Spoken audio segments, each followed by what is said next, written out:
allow me also to use this opportunity to express the disgust of this House on the actions and the words of one of us, the member for Juja,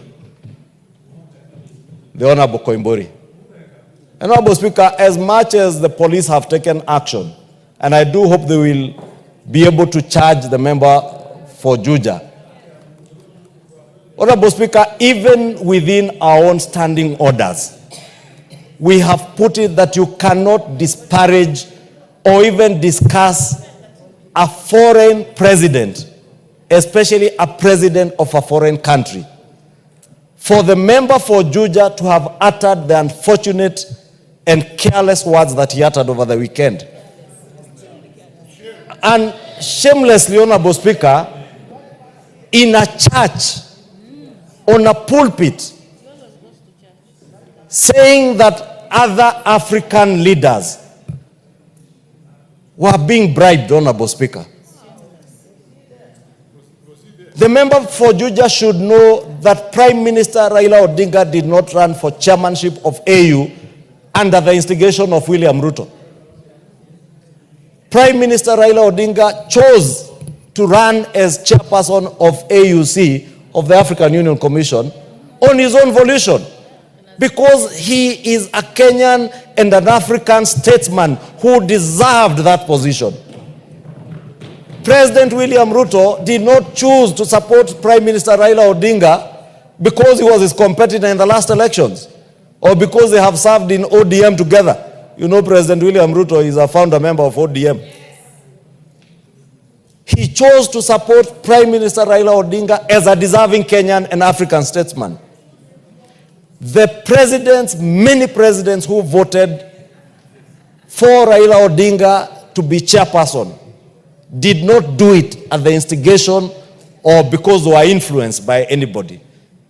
Honorable Speaker, we must at the same time express our disgust by the actions of this member of parliament who claimed that the Republic of Kenya had spent 13 billion shillings. From where? Money that we have not appropriated, Honorable Speaker. But you know, Honorable Speaker, there are some of these members of parliament who sit here.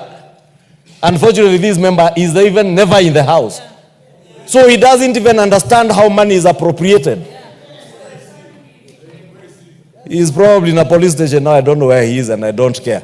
I hear someone asking me, Honorable Speaker, where he is. The member for Juja must be named for this House because it is a bad habit he has formed. A very bad habit. You will recall last year, the same member, when members voted for the finance bill, he claimed that they were being paid, I think, 200,000 shillings to vote for the finance bill. This 2 million shillings. 2 million shillings. He came here, stood there and apologized, Honorable Speaker. In the House, out of our own magnanimity, we chose to forgive him. When the impeachment motion came, he then went again to claim in some funeral somewhere where, you know, he's fond of following some other man there in funerals. He went to some funeral and claimed that members again were paid during the impeachment motion.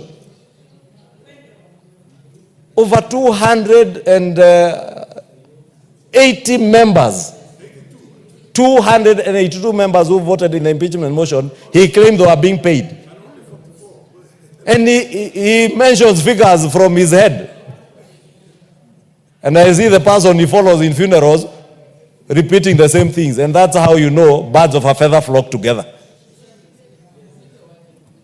Honorable Speaker, now he has moved from members of parliament on the finance bill, impeachment motion, to heads of state of friendly countries. We cannot and we must not allow that kind of habit to take root in this House, and we must take action. And I want to invite us.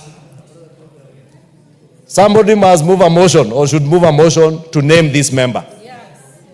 So that tomorrow, this is what makes this House, Honorable Speaker, be treated with a lot of contempt and indignity because of the things that we say, not now of just our House. We have taken it outside to speak, say disparaging things about our country, disparaging things about presidents and heads of state and nations of other friendly nations, friends of Kenya, Honorable Speaker, how do you think those friends of ours who supported Prime Minister Raila Odinga would feel if they had their heads of state were being paid to vote? You know, Honorable Speaker, it is so annoying. I want to end it there, but we must name this member. We must. Because if we don't, he will make it a habit. Tomorrow, he will make all manner of allegations against any one of us here or against the president.